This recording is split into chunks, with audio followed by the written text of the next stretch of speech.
Kubu Prabowo membeberkan pihaknya akan melibatkan Presiden Joko Widodo dalam penyusunan kabinet nantinya.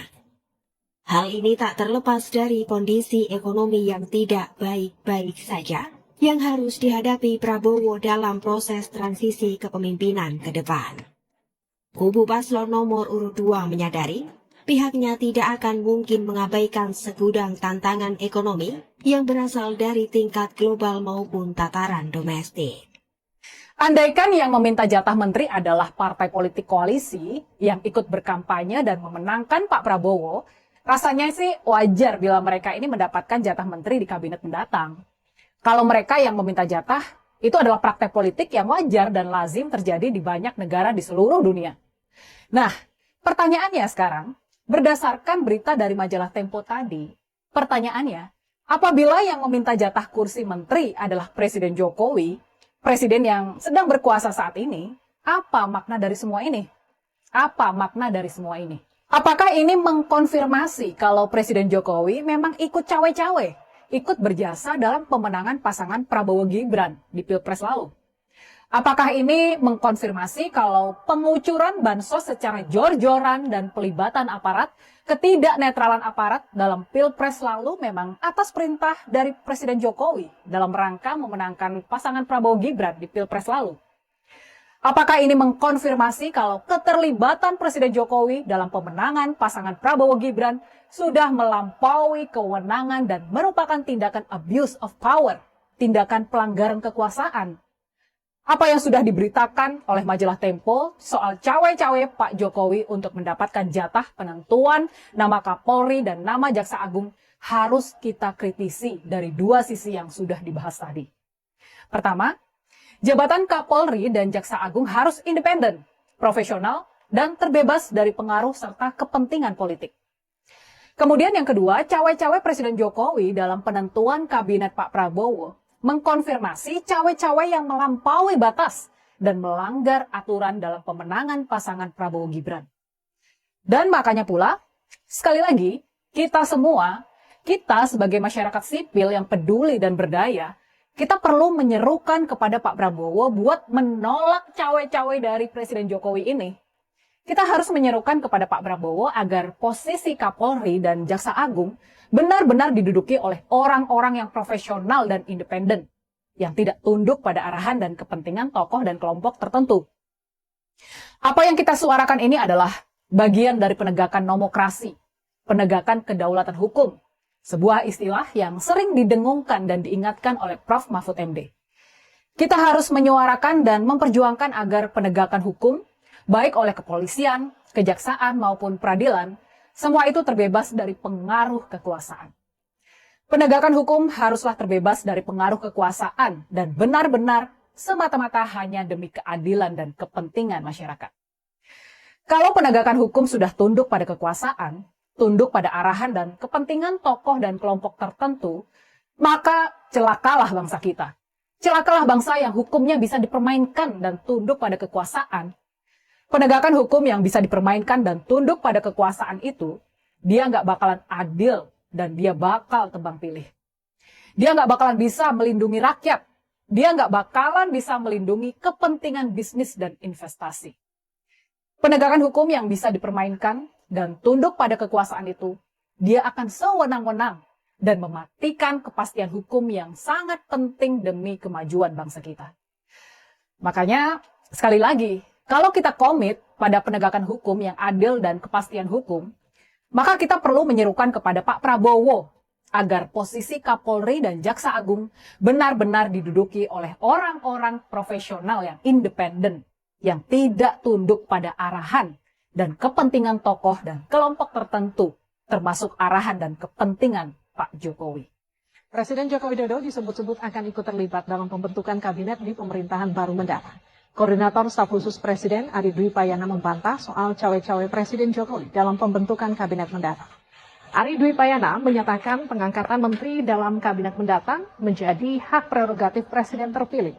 Saat ini Presiden Jokowi fokus bekerja menuntaskan agenda pemerintahan dan membangun sampai akhir masa jabatan 20 Oktober.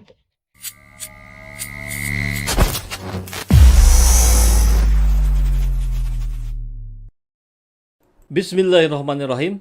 Assalamualaikum warahmatullahi wabarakatuh. Salam perubahan, salam kedaulatan rakyat.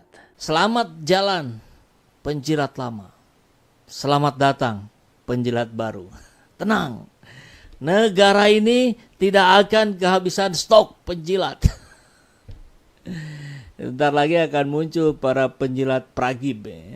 Mungkin Abu Janda yang kemarin sempat kena skor barangkali ya karena karena blunder sehingga harusnya berada di terdepan untuk memenangkan Prabowo tapi menghilang tuh dalam bulan terakhir itu. Para penjilat-penjilat pragib kita akan lawan karena kita akan berada di jalur yang sangat kritis untuk pemerintahan.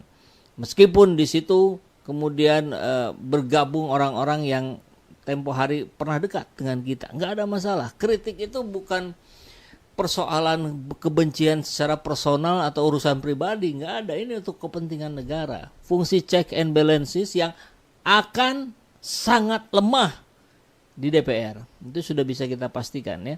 Karena yang tersisa hari ini tinggal PDIP dan PKS. PKB dan Nasdem sudah gabung ke pemerintahan. Mereka akan menjadi sangat kuat, tapi mungkin juga nggak kuat juga ya. Kalau terlalu besar, itu jadinya terlalu gemoy, terlalu obesitas. Kalau obesitas itu penyakitnya banyak itu. Ya, bisa kena penyakit A, B, C, D, E, dan seterusnya. Perseteruan di antara mereka juga akan sangat sengit. Nanti kita akan lihat pasca Oktober nanti ya, bagaimana bagi-bagi kue kekuasaannya. Siapa dapat menteri berapa. Kenapa dia yang baru gabung sama jumlah menterinya dengan kami yang sudah lama. Oh, itu yang begitu-begitu itu pasti muncul nanti seperti biasa ya. Nah, kita akan coba simak, kita akan coba lihat nih Denny Siregar, Eko Kuntadi, dan Rudy Eskamri yang menjadi jarang muncul. Jadi kita ucapkan selamat jalan para penjilat lama. Dan kita belum tahu siapa para penjilat barunya, tapi langsung saja kita sambut selamat datang para penjilat baru. Kami akan melawan Anda. Kalau negara ini tak akan kehabisan stok penjilat, maka negara ini pun tak akan kehabisan stok orang-orang yang berada memperjuangkan kebenaran dan keadilan. Saya kira itu sunatullah ya. Tinggal kita memilih mau ada di mana. Atau mau cuma nonton doang di pinggiran gitu. Sambil tepuk tangan. Tidak berada di dalam arena, ya terserah, itu pilihan Anda. Tapi itu pula yang akan Anda pertanggungjawabkan nanti di yaumil akhir. Anda bela kebenaran atau tidak, kan gitu ya. Atau Anda membela kemaksiatan, Anda membela kecurangan dan seterusnya. Ya dikembalikan lagi. Ujungnya kan masing-masing kita yang akan berhadapan dengan pertanggungjawaban. Nah, ini dari selamat jalan penjilat-penjilat lama, selamat datang penjilat-penjilat baru. Ini caption-captionnya ya, Eko Kuntadi. Tragedi negeri agraris yang separuh masyarakatnya hidup dari pertanian. Karena ketika menyampaikan Luhut ungkap Cina mau kembangkan sawah padi di Kalimantan Tengah. Kita akan buka lahan baru, kemudian nanti dari Cina datang akan mengelola itu dan seterusnya dan seterusnya. Bicaranya sih tentang alih teknologi gitu ya. Tapi walau alam, seperti yang kita lihat kemudian nanti akhirnya orangnya dari Cina, teknologinya dari Cina, dibayar pakai uang Cina. Dan ini dikritisi oleh Eko Kuntadi yang kemarin-kemarin sering membela juga ini kubunya Luhut ya. John Sitorus juga sama nih. Akhirnya sang menantu kesayangan dapat tanda kehormatan juga lewat pembantu bapak mertua. Entah apa prestasinya, entah apa karyanya, jangan tanyakan. Yang jelas Medan makin brutal premanismenya. Kota-kota yang seolah tak memiliki polisi dan pemerintah. Ini menyikapi kabar bahwa Bobi Nasution terima tanda kehormatan Satya Lencana yang hanya diterima sekali seumur hidup sebagai wali kota berprestasi. Prestasinya apa? Saya nggak tahu. Akhirnya Pak Presiden katanya mau datang tapi kita dengar batal hadir ya di Surabaya kemarin. Diganti oleh menteri mungkin ya. Saya juga nggak tahu. Konon katanya Gibran juga batal dapat ini. Ya kan? Akhirnya ini dagelan saja gitu. Upaya untuk mendorong, kalau yang jadinya Bobi saja berarti mereka hanya mendorong Bobi untuk menjadi gubernur Sumatera Utara. Padahal diingatkan tuh, ingat nih Medan makin brutal katanya. Wah, ngeri kali kalau begitu. Mudah-mudahan salah informasinya ya. Bahaya sekali kalau memang betul-betul begitu. Panjang umur perjuangan, lengserkan Jokowi masih berlanjut, Pak Anies maju pilgub. Nanti kita bahas ya, The Beatles. Menarik juga nih, kalau perjuangan pasti panjang umur ya, karena sunatullahnya juga begitu. Lengserkan Jokowi saya kira masih, ini parlemen jalanan yang sekarang berada di garda terdepan setelah kita tidak bisa lagi mengandalkan DPR, apalagi setelah Nasdem dan PKB bergabung ke pemerintahan Prabowo Gibran.